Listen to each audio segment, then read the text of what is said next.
അപ്പോൾ ഞാനിങ്ങനെ Kubuntu install ചെയ്തിട്ടുണ്ട്. ഇൻസ്റ്റാൾ ചെയ്തിട്ട് നമുക്ക് യൂസ്ഡ് ആക്കാൻ വേണ്ടി കുറച്ച് കാര്യങ്ങൾ സെറ്റപ്പ് ചെയ്യാനുണ്ട്. നമുക്കത് നോക്കാം. ഈ വീഡിയോ സ്റ്റാർട്ട് ചെയ്യുന്നതിന് മുമ്പ് ഞാൻ ഫ്ലെയിംഷോട്ട് OBS ഒക്കെ ഇൻസ്റ്റാൾ ചെയ്ത് വെച്ചിട്ടുണ്ട്, ടെലഗ്രാം ഒക്കെ. അത് ഞാൻ ഇപ്പൊ കാണിക്കാം. അപ്പൊ ആദ്യം നമ്മൾ ഫ്ലെയിംഷോട്ട് ഇൻസ്റ്റാൾ ചെയ്തേക്കുവാണ്. ആപ്റ്റിക്കറ്റ് ഇൻസ്റ്റാൾ ഫ്ലെയിംഷോട്ട് നടിച്ചാൽ കിട്ടും. അതൊരു സ്ക്രീൻഷോട്ട് ടൂളാണ്. നമ്മൾ അതിൽ താഴെ ഇങ്ങനെ വരും. അതിൽ ക്ലിക്ക് ചെയ്ത് കഴിഞ്ഞാൽ അത് നമുക്ക് ആവശ്യമുള്ള പോർഷനിൽ ഒരു റെക്ടാങ്കിൾ ഡ്രോ ചെയ്യാം. എന്നിട്ട് അതിലാവശ്യമുള്ള പോർഷൻസ് വരച്ചു കൊടുക്കാം, അല്ലെങ്കിൽ മാർക്ക് ചെയ്യാം, ടെക്സ്റ്റ് ടൈപ്പ് ചെയ്യാം. അങ്ങനെ കുറെ ഓപ്ഷൻസ് ആണ് അതിനകത്തുള്ളത്. ഇത് നമുക്ക് എന്തെങ്കിലും കാര്യം എക്സ്പ്ലെയിൻ ചെയ്യാനൊക്കെ വളരെ എളുപ്പത്തിൽ സ്ക്രീൻഷോട്ട് എടുക്കാൻ പറ്റുന്ന ഒരു സാധനം. അതായത് വീഡിയോ ഇമേജ് എഡിറ്റിലൊന്നും പോകാണ്ട് വളരെ പെട്ടെന്ന് നമുക്ക് ചെയ്തെടുക്കാൻ പറ്റും. സർക്കിളും ബ്രഷും കാര്യങ്ങളും എല്ലാം ഉണ്ട്. പിന്നെ ബ്ലർ ഓപ്ഷൻ ഒക്കെ ഇതിനകത്തുണ്ട്. ബ്ലർ ക്ലിക്ക് ചെയ്ത് നമുക്ക് ആവശ്യമുള്ള പോർഷൻ ബ്ലർ ആക്കാനുള്ള ഓപ്ഷൻ ഉണ്ട്. എനിക്ക് വളരെ പേഴ്സണലി ഇഷ്ടപ്പെട്ട ഒരു സ്ക്രീൻഷോട്ട് ടൂളാണ് ഫ്ലെയിംഷോട്ട് എന്നുള്ളത്. ഇതന്നെ നമുക്ക് ഇതിന്റെ കളർ മാറ്റാം. റൈറ്റ് മൗസ് ക്ലിക്ക് ചെയ്ത് നമുക്ക് ഇതിന്റെ കളർ മാറ്റാനുള്ള ഓപ്ഷൻ ഉണ്ട്. അങ്ങനെ ഒരുപാട് കാര്യങ്ങളാണ് ഇതിനകത്തുള്ളത്. നമുക്ക് സേവ് അടിച്ചിട്ട് വേണമെങ്കിൽ നമുക്ക് അതിനെ സേവ് ചെയ്യാം, അല്ലെങ്കിൽ ക്ലിപ്പ് ബോർഡിലേക്ക് കോപ്പി ഒക്കെ ചെയ്യാം. ഞാൻ ഇതിനെ തൽക്കാലം സേവ് ചെയ്യുന്നു. സേവ് ചെയ്ത ഇമേജ് നോക്കി നമുക്ക് കാണാം. ഇതാണ് ഇപ്പൊ ഞാൻ ഉണ്ടാക്കിയിട്ടുള്ള സ്ക്രീൻഷോട്ട് എന്ന് പറയാം. ഇനി അടുത്തത് കീബോർഡ് ആഡ് ചെയ്യുന്നതാണ്. കീബോർഡ് ആഡ് ചെയ്യുന്നതെന്ന് പറഞ്ഞു കഴിഞ്ഞാല് നമുക്ക് കീബോർഡ് സെർച്ച് ചെയ്താൽ ഇൻപുട്ട് ഡിവൈസ് എന്നൊരു ഓപ്ഷൻ കാണും. ഇത് KDയിലാണ് ഇങ്ങനെ, നോർമൽ വേറെ രീതിയിലായിരിക്കും, എങ്കിലും ഈ രീതിയിൽ തന്നെ കിട്ടും. അതിൽ ലേഔട്ട്സിൽ ആഡ് എന്ന് കൊടുത്തിട്ട് ഇനി ലാംഗ്വേജ് എന്ന് കൊടുക്കുക. APL പകരം അവിടെ ഇന്ത്യൻ എന്നുള്ളത് കൊടുക്കുക. അതിന് താഴെ വേരിയന്റ് എന്നുള്ളത് മലയാളം ഇൻഹാൻസ്ഡ് ഇൻസ്ക്രിപ്റ്റ് എന്ന് കൊടുക്കുക. അതായത് ഇൻസ്ക്രിപ്റ്റ് ടൈപ്പ് ചെയ്യുന്നവർക്കുള്ളതാണ്, അല്ലാത്തവർക്കുള്ളത് പിന്നെ പറയാം. ഇൻസ്ക്രിപ്റ്റ് ഞാൻ ഇൻസ്ക്രിപ്റ്റ് ആണ് പുതിയ യൂസ് ചെയ്തത്. എന്നിട്ട് ഓക്കെ അടിച്ചു കഴിഞ്ഞാൽ നമുക്ക് അവിടെ ഇപ്പോൾ താഴെ വെൽത്ത് സൈഡിൽ നോക്കിയാൽ ഇത് കഴിഞ്ഞ് നമ്മൾ സേവ് ചെയ്യുക. അപ്ലൈ ചെയ്തതിന് ശേഷം നിങ്ങൾ താഴെ നോക്കിയാൽ ഇവിടെ US എന്ന് കാണാം. അതിൽ ക്ലിക്ക് ചെയ്യുമ്പോൾ അത് IN ഇന്ത്യ എന്നുള്ളതായിട്ട് മാറും. അതിൽ ക്ലിക്ക് ചെയ്തിട്ട് നമുക്ക് ഓപ്ഷൻ ക്ലിക്ക് ചെയ്തുകൊണ്ട് നമുക്ക് പരസ്പരം സ്വിച്ച് ചെയ്തുകൊണ്ട് ടൈപ്പ് ചെയ്യാൻ പറ്റും. ഞാൻ ജസ്റ്റ് ഒന്ന് ടൈപ്പ് ചെയ്ത് കാണിച്ചു തരാം.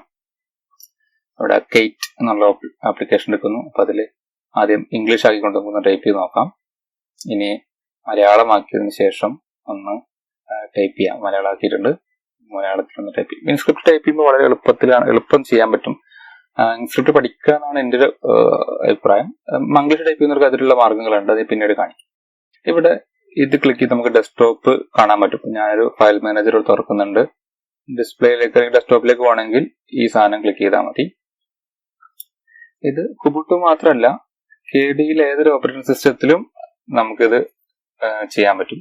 അത് ഈ കാണിക്കുന്ന ഭാഗങ്ങൾ സെയിം ആയിരിക്കും. ഞാൻ ഈ ഒരു പാനൽ കോൺഫിഗർ ചെയ്യാണ്. അവിടെ ക്ലിക്ക് ചെയ്ത് എഡിറ്റ് പാനൽ എന്നുള്ള ഓപ്ഷൻ ക്ലിക്ക് ചെയ്ത് കഴിഞ്ഞാൽ എനിക്ക് വേണമെങ്കിൽ പാനലിന്റെ മുകളിലേക്ക് കൊണ്ടുപോകാം. പക്ഷെ എനിക്ക് താഴെ തന്നെ നിൽക്കുന്നതാണ് ഇഷ്ടം, അതുകൊണ്ട് ഞാൻ അങ്ങനെ വെക്കുന്നു. ഇനി കുറച്ചും കൂടി വിഡ്ജറ്റുകളൊക്കെ ഇതിൽ ആഡ് ചെയ്യണം. അതിന് ആഡ് വിഡ്ജറ്റ് കൊടുക്കുക. സൈഡിൽ ഇങ്ങനെ വിഡ്ജറ്റ്സ് വരും. ക്ലോക്ക് വേണമെങ്കിൽ ഇവിടെ കൊണ്ടുവന്നിടാം. അവർ ഒരുപാട് ഓപ്ഷൻസ് ഇതിനകത്തുണ്ട്. അതിൽ ഏത് വേണമെങ്കിലും നമുക്ക് ഡിസ്പ്ലേയിലേക്കോ അല്ലെങ്കിൽ താഴെ പാനലിലേക്കോ കൊണ്ടുവരാം. കളർ പിക്കർ എനിക്ക് ആവശ്യമുണ്ട്, അത് നമുക്ക് എടുത്തിടാം. കളർ പിക്കർ എന്ന് വെച്ച് കഴിഞ്ഞാൽ കളർ ഇങ്ങനെ ക്ലിക്ക് ചെയ്യാനുള്ളതാണ്, ഞാൻ പിന്നീട് കാണിച്ചു തരാം. പിന്നെ CPU മോണിറ്റർ ആവശ്യമുണ്ട്, അതും ജസ്റ്റ് ഒന്ന് വലിച്ചിടാം.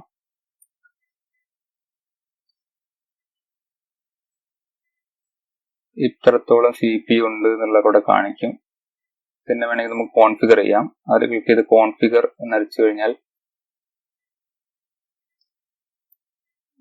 CPU മെമ്മറി സ്വാപ്പ് എന്നൊക്കെ ഉണ്ട്.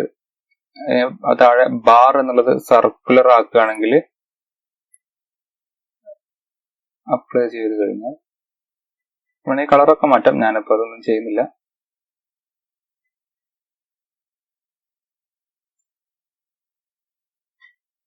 ഇനി കളർ പിക്കർ ഞാൻ കാണിച്ചു തരാം. കളർ പിക്കർ ക്ലിക്ക് ചെയ്തിട്ട് ഏതെങ്കിലും കളർ സെലക്ട് ചെയ്യാം. ഇപ്പോൾ കണ്ടില്ലേ, ഞാൻ റെഡിറ്റ് ക്ലിക്ക് ചെയ്തപ്പോൾ അവിടെ കളർ ഇവിടെ വന്നു. അത് ക്ലിക്ക് ചെയ്ത് നമുക്ക് അതിന്റെ ഒരു ഹെസ് കോഡുകൾ കാണാം, അല്ലെങ്കിൽ RGB കോഡ് കാണാം. ഇത് നമുക്ക് ഏതെങ്കിലും സോഫ്റ്റ്വെയറിലേക്കോ വെബ് ഡെവലപ്മെന്റിലേക്കോ ജിംപിലേക്കോ എവിടേക്ക് വേണമെങ്കിലും നമുക്ക് ഈ കളർ കോഡ് നമുക്ക് യൂസ് ചെയ്യാം.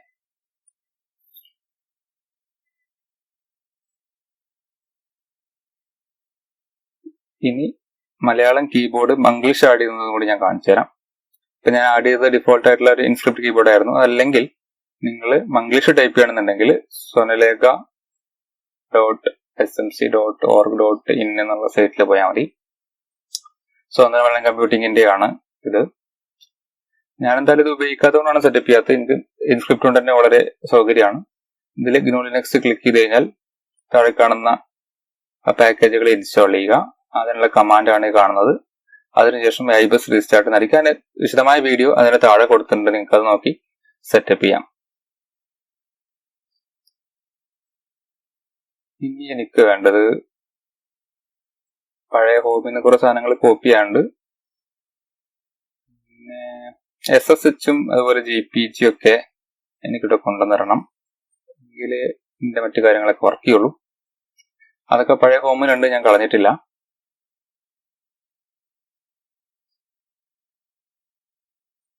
SSH ഇതുപോലെ തന്നെ SSHും GPG ഞാൻ കോപ്പി ചെയ്തങ്ങ് ഉപയോഗിക്കുകയാണ്. അതിനെ കുറിച്ച് നേരിട്ട് സെറ്റപ്പ് ചെയ്യുന്ന പിന്നെ കാണിച്ചു തരാം. ആൾട്ട് ഡോട്ട് അടിച്ചാൽ നമുക്കിങ്ങനെ ഡോട്ട് ഫോൾഡേഴ്സ് കാണാൻ പറ്റും. ഞാൻ Ctrl+T അടിച്ച് പുതിയൊരു ടാബ് എടുക്കുന്നു. ഹോമിന്റെ ബേസ് ഫോൾഡറിലേക്ക് പോകുന്നു. ഈ IB കമ്പ്യൂട്ടിംഗ് എന്നുള്ളത് പിന്നെ ഇൻസ്റ്റാൾ ചെയ്ത സിസ്റ്റത്തിലാണ്. പഴയ IBC എടുത്തുകൊണ്ടാണ് പഴയ വേർഷൻ ഉണ്ടായിരുന്നത്. അപ്പൊ അതിലുള്ള കുറച്ച് സാധനങ്ങൾ കോപ്പി ചെയ്യാം. GNU-PG തന്നെ ആദ്യം എടുക്കാം.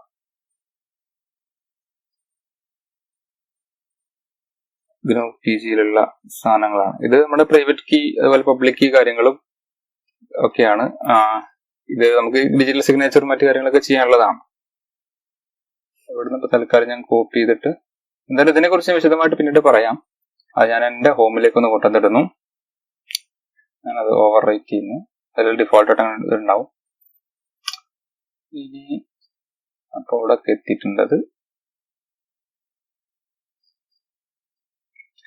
അതുപോലെ SSH ഉണ്ട്. അതിന്റെ കീയും കൂടി ഞാൻ കൊണ്ടുവന്നിരണം. ഈ SSH എന്ന് പറയുന്നത് എനിക്ക് മറ്റ് സെർവറിലേക്ക് കയറാനും അതുപോലെ കിറ്റ് ഉപയോഗിക്കാനൊക്കെ ആവശ്യമാണ്.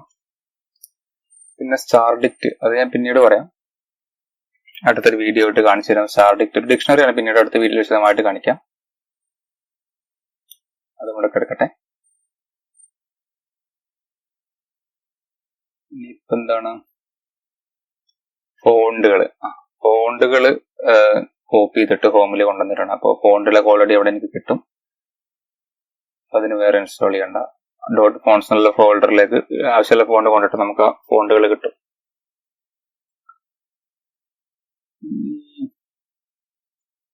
ഇനി എനിക്ക് കുറച്ച് സോഫ്റ്റ്വെയറുകൾ, ഇങ്ക്സ്കേപ്പ്, GIMP, പിന്നെ ഇപ്പൊ ഏതായിരുന്നു, അങ്ങനെ കുറച്ചൊന്നും ആവശ്യമുള്ളതുണ്ട്. Krita, ഇതൊക്കെ ഒന്നെങ്കിൽ ഇൻസ്റ്റാൾ ചെയ്യാം. പിന്നെ സ്ക്രൈബസ് എന്ന് പറയുന്നത് വേറെ PP എടുത്തിട്ട് വേണം പുതിയ വെർഷൻ കിട്ടാൻ വേണ്ടിയിട്ട്. അപ്പൊ അതുകൊണ്ട് തൽക്കാലം ഇത്രയും ഞാൻ ഇൻസ്റ്റാൾ ചെയ്യണം. ഇനിയൊക്കെ പിന്നെ ഓർമ്മ വരുന്ന സമയത്ത് അവിടെ ഇൻസ്റ്റാൾ ചെയ്യുക എന്നുള്ളതാണ് നമ്മുടെ ഒരു സെറ്റപ്പ്. ആദ്യം ആവശ്യമുള്ളതൊക്കെ ഇങ്ങനെ ഇൻസ്റ്റാൾ ചെയ്തിടാം.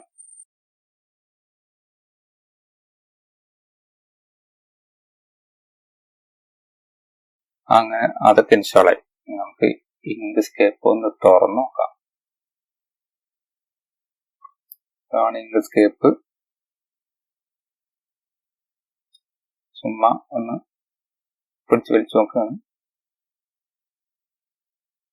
ഇങ്ക്സ്കേപ്പ് ഒരുപാട് പഠിക്കണ്ട്, നല്ലൊരു സംഗതിയാണ് ശരിക്കും. എനിക്ക് കാര്യമായിട്ട് അറിഞ്ഞൂടാ. ഇനി GIMPും കൂടി നോക്കാം. നമ്മുടെ ഫോട്ടോഷോപ്പിന് പകരമുള്ള മെയിൻ ആശാനാണ്. 2.10 ആണ് നമുക്ക് ഇതിന്റെ കൂടെ വരുന്നത്.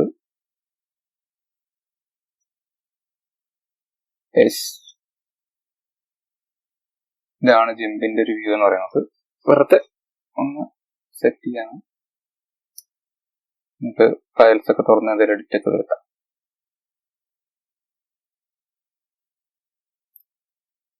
അടുത്ത് നമുക്ക് KDenLive ഇൻസ്റ്റാൾ ചെയ്യാം. അതിലാണ് നമ്മുടെ വീഡിയോ ഒക്കെ, ഈ വീഡിയോ എഡിറ്റ് ചെയ്യുന്നതിലാണ്. ഇത് സ്നാപ്പിലാണ് പുതിയ വെർഷൻ ഉള്ളത്. അതുകൊണ്ട് sudo snap install KDenLive എന്ന് അടിച്ചാൽ നമുക്ക് സ്നാപ്പിൽ നിന്ന് പുതിയ വെർഷൻ കിട്ടും.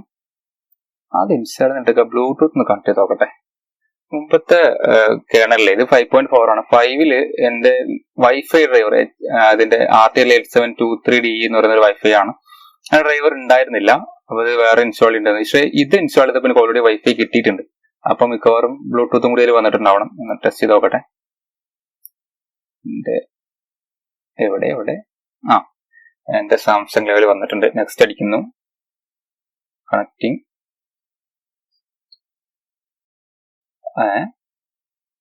എന്തോ പറ്റി, ഒന്നുകൂടി ശ്രമിച്ചു നോക്കാം.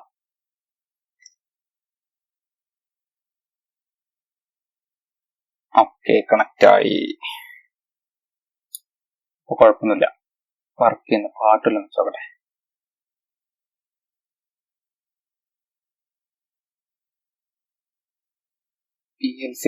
പ്ലേ ചെയ്ത് നോക്കാം. സംഗതിയൊക്കെ വർക്ക് ചെയ്യുന്നുണ്ട്. നിങ്ങൾക്ക് കേൾക്കില്ല, എനിക്ക് ഹെഡ്സെറ്റിൽ കേൾക്കുന്നുണ്ട്. ഓക്കെ, അപ്പൊ അത് പെർഫെക്റ്റ് ആണ്. അപ്പോ ഇനി ആരെങ്കിലും RTL823 വൈഫൈ നോക്കുകയാണെങ്കിൽ നേരെ ubuntu 20.0 ഇൻസ്റ്റാൾ ചെയ്താൽ മതി. ഇനി ഞാൻ എന്തായാലും കുറച്ച് ആവശ്യമുള്ള ഫോൾഡറുകളൊന്ന് ബുക്ക് മാർക്ക് ചെയ്തിട്ടാണ്. സിനിമ കാണുന്നത് എളുപ്പത്തിന് ആവശ്യമുള്ള വെളിച്ചം കിട്ടാൽ മതി. അപ്പൊ നമ്മുടെ ലെഫ്റ്റ് സൈഡിൽ എപ്പോഴും കിട്ടും. അപ്പൊ നമ്മുടെ KDenLive ഇൻസ്റ്റാൾ ആയി വന്നിട്ടുണ്ട്. ഇതാണ് നമ്മുടെ വീഡിയോ എഡിറ്റ് ചെയ്യുന്ന സാധനം. എന്തായാലും ഇതിനെ കുറിച്ചൊക്കെ എങ്ങനെ എഡിറ്റ് ചെയ്യാന്നുള്ളതൊക്കെ ചെയ്യണം. കുറെ വീഡിയോ ചെയ്യണമെന്നുണ്ട്, ഇതൊക്കെ ഇവിടെ നടക്കില്ല. എന്തായാലും ഇതാണ് നമ്മൾ വീഡിയോ എഡിറ്റ് ചെയ്യുന്ന സോഫ്റ്റ്വെയർ. അപ്പോ ഇതിനകത്ത് ഒരു വീഡിയോ ഫയൽ ഓപ്പൺ ചെയ്യാം. നമുക്ക് ഇങ്ങനെ ഓപ്പൺ ചെയ്യാം, അല്ലെങ്കിൽ നമുക്ക് അതിന് ഡ്രാഗ് ചെയ്ത് തരാം. അപ്പൊ ഞാനിവിടെ ഡ്രാഗ് ചെയ്തിട്ടാണ് വീഡിയോസ് ഡ്രാഗ് ചെയ്ത് KDenLiveലെ ആ പ്രൊജക്ട് മുന്നിൽ കൊണ്ടുവന്നിരുന്നു. നമുക്ക് അത് ആവശ്യമായ ഫയൽസ് ലോഡായി കഴിഞ്ഞാൽ അതിനെ വലിച്ച് ടൈം ലൈനിലേക്ക് ഇടണം. അപ്പോൾ അത് ലോഡാവുന്നുള്ളൂ. ഒട്ടുമിക്ക ഫീച്ചറുകളൊക്കെ ഇതിനകത്തുണ്ട്. അത്യാവശ്യം കുഴപ്പമില്ലാത്ത എഡിറ്ററാണ്. അപ്പൊ ഇങ്ങനെയൊക്കെയാണ് നമ്മൾ വീഡിയോ എഡിറ്റ് ചെയ്യുന്നത്. ഇതാണ് KDenLive എന്ന് പറയുന്നൊരു സോഫ്റ്റ്വെയർ. ഇനി അടുത്ത് സബ്ടൈറ്റിൽ കമ്പോസർ, ഓഡാസിറ്റി ഒക്കെ വേണം. ഇനി അതൊക്കെ മറന്നു പോയിട്ടുണ്ട്, പിന്നെ ഇൻസ്റ്റാൾ ചെയ്യാം. ഈ സബ്ടൈറ്റിൽ കമ്പോസർ സബ്ടൈറ്റിൽ ചെയ്യാനുള്ള ഒരു സാധനം. ഞാൻ അപ്പൊ കുറച്ച് സബ്ടൈറ്റിലൊക്കെ ചെയ്യുന്നുണ്ട്, അത് അത്യാവശ്യമായിട്ട് സാധനമാണ്. അപ്പൊ അതും കൂടി ഒന്ന് ഇൻസ്റ്റാൾ ചെയ്യാം. ലിനക്സിൽ സബ്ടൈറ്റിൽ കമ്പോസറാണ് നല്ലൊരു സാധനമായിട്ട് തോന്നിയിട്ടുള്ളത്. അത് നന്നായിട്ട് നമുക്കതിൽ കാര്യങ്ങൾ ചെയ്യാൻ പറ്റുന്നുണ്ട്. നമുക്കൊരു മൂവിയൊക്കെ വലിച്ചിട്ട് കഴിഞ്ഞാൽ നേരെ മൂവി അതിലേക്ക് വരും. ആൻഡ് സബ്ടൈറ്റിൽ നമുക്ക് അതിൽ നിന്ന് എക്സ്ട്രാക്ട് ചെയ്ത് അവിടെ കാണിക്കാം. ഞാനിപ്പോൾ അതിലേക്ക് കൂടുതൽ ഇപ്പൊ കിടക്കുന്നില്ല, പിന്നീട് ഒരു വീഡിയോയിൽ വിശദമായിട്ട് കാണിച്ചു തരാം.